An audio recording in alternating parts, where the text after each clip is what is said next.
To present the Tall Tree Award for Outstanding Professional this year is someone who has worked with our recipient on various projects for many years. Nora Kane is director of the Stanford Hospital Health Library, which, as you know, is a health information resource that has benefited tens of thousands of people since its founding in 1989. Nora Kane came to our area in 1978 to be a Stegner Fellow in the Creative Writing program at Stanford. Let's hear it for creativity, getting into all sorts of new and beneficial areas.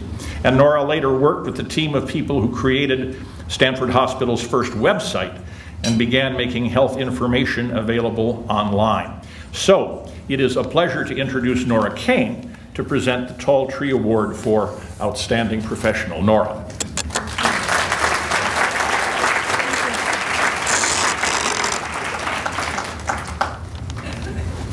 I followed all the instructions that I received by mail about how to do this award, and so I was told not to perseverate and go through all of the accomplishments of the recipient and to take it from a personal point of view and reflect on Becky's qualities. And so I really have followed the rules.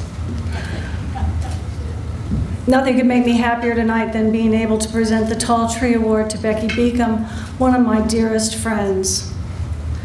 Becky's award tonight represents a career of commitment to the families of Palo Alto.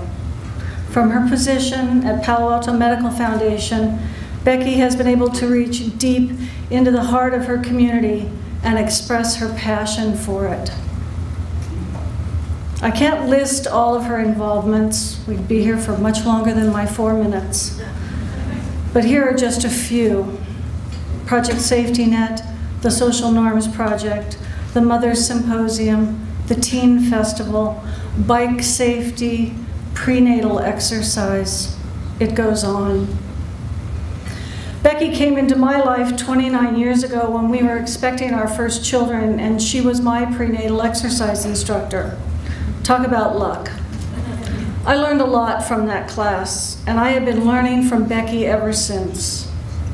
I have to keep this brief, so I'm going to choose a few of my personal favorite Becky lessons.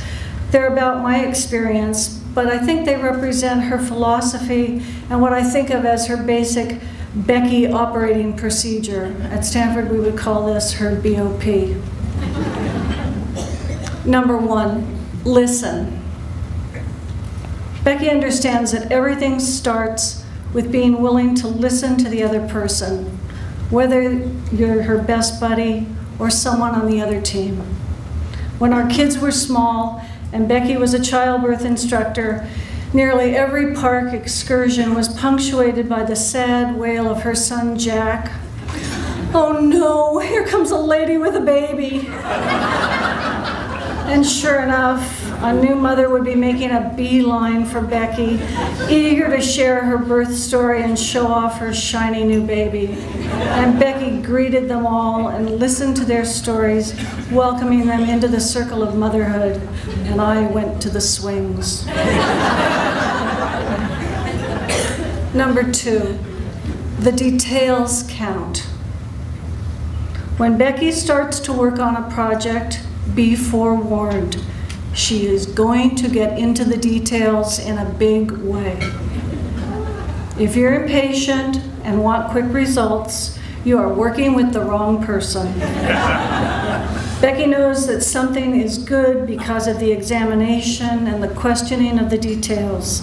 She knows that being thoughtful and deliberate yields better results. There's a little bit of perfectionism in there. And I know this from personal experience. After all, this is a woman who introduced me to something called Kitty Benton's Gourmet Sewing Tips. And I spent more than one long evening sitting in front of my sewing machine with my telephone cradled between my neck and shoulder with Becky on the other end, explaining exactly why I needed to tear out the micro gathering I had just done on the organza collar for the Easter dress. You just won't be happy about it, Nora. There is something called the well-placed bow. Number 3, understand the exponential nature of fun. For Becky, anything worth celebrating is worth celebrating with as many people as you can round up. Whether it was buying scads of group tickets to the Nutcracker Ballet and inviting all comers, or hosting a Halloween party that was literally for anybody who stopped by to admire the elaborately carved pumpkins. And I'm talking about total strangers drinking cider and knocking back pixie sticks in her living room and having their photo taken by Becky. Or bringing all kinds of kids to hear the Harlem Boys Choir, whether they had the means to attend or not. Or my favorite, the citywide party she helped organize to celebrate all of the teens of Palo Alto, especially the kids in the middle, doing all kinds of wonderful things just under the radar. The Teens 2000 Festival. You learn to understand that celebrating together is just more fun. Number 4, recognize that you have something to contribute, and then be a part of it. Becky told me once that her favorite response from Mary Pfeiffer, the psychologist who has written extensively about the challenges that families and communities face in the digital age, when she was asked about what we leave our families and our communities finally, Pfeiffer's response was simple: what endures is love. And tonight, we honor and we recognize that love. Becky.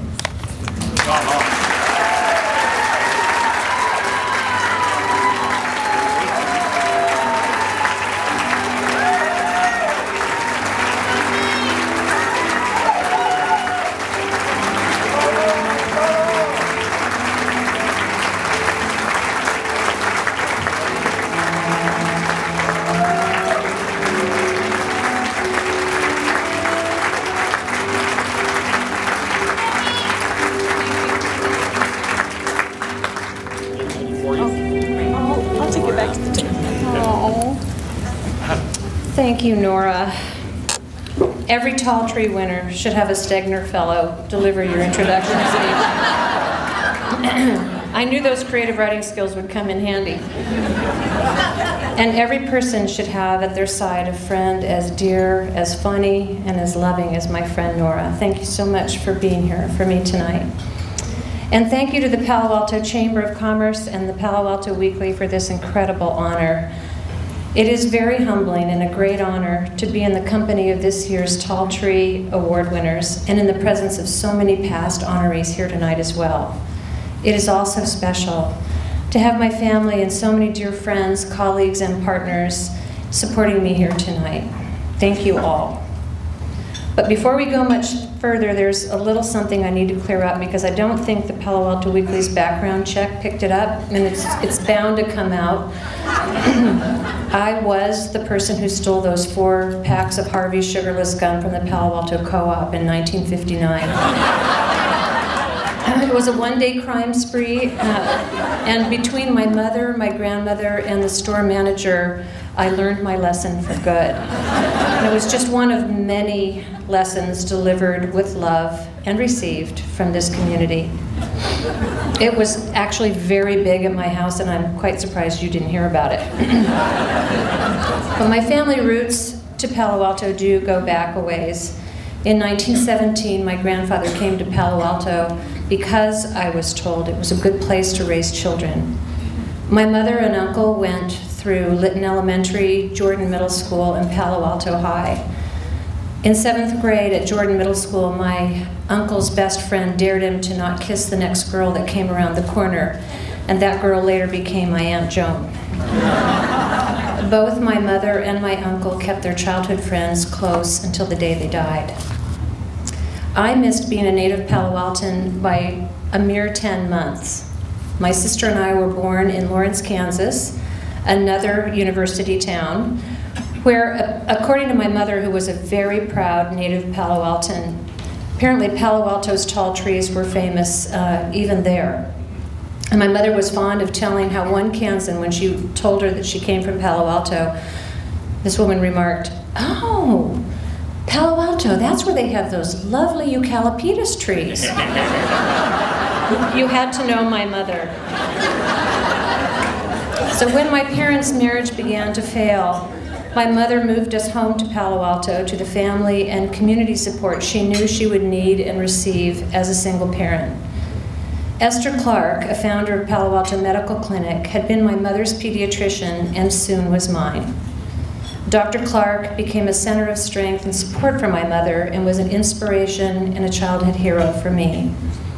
To have worked for the two organizations that Dr. Clark founded, Palo Alto Medical Foundation and the Children's Health Council, this means everything to me. In fact, in reflecting for tonight and preparing, it's been actually very difficult to separate the personal from the professional. Difficult to separate the history of my family in Palo Alto, my own experiences and love for this community, even from my connection to Palo Alto Medical Foundation, and for the work for which you're honoring me tonight. Limited time forces me to speak globally when what I really want to do is tell you every story and thank every individual that I've worked with. But what is clear to me is this: a strong, connected, and caring community can exert a powerful influence on the health and development of its members. This is what I experienced most profoundly as a child and then again as a mother. It's what I know professionally is at the heart of every healthy community, and what so many of us work in partnership to achieve in Palo Alto every day. And it's what every Tall Tree Award winner tonight knows and practices. The interconnection, or this interconnection of families, neighborhoods, schools, community partnerships, and health has been my life experience and my life's work at Palo Alto Medical Foundation. Our organization has had many visionaries, and I could not be more proud of my 33 years this month with PAMF. But tonight I want to recognize and thank two physician visionaries in particular who strongly believed that PAMF's role was out in the community as much as it was in the exam room. The late David Drucker and the late David Hooper. And to Janet Lederer, our vice president, my leader and friend, who shared their vision and makes my involvement in the community possible every single day. I owe my deepest thanks to you, Janet. It is your vision and leadership and your model that we should forge critical partnerships with schools and PTAs, with the city, individual citizens, and other healthcare and community organizations, that we should work together as community most effectively to address the health needs of Palo Alto. Thank you, Janet, and I know our community thanks you as well. To our close partners, so many to mention, it is a privilege to work alongside you on so many critical efforts. To my colleagues and partners who have become personal friends through our work together, and in particular to those who have contributed so much to the lives of my children, I see you and I thank you. I know my children and my husband join me in appreciation for all this community has given to our family. To them, thank you, Jeannie, Jack, and Jamie, for teaching me, loving me, indulging me, tolerating me. I love you more than I can express. Receiving the Tall Tree Award for Outstanding Professional from my community is an incredible honor, but the 2 months I've spent in reflection on Palo Alto, our efforts and partnerships, and on what this community has given 4 generations of my family, my organization, on what I've learned and what an award like this truly means has been your true gift to me. What I am left with is how profoundly grateful I am to and for all of you. Thank you.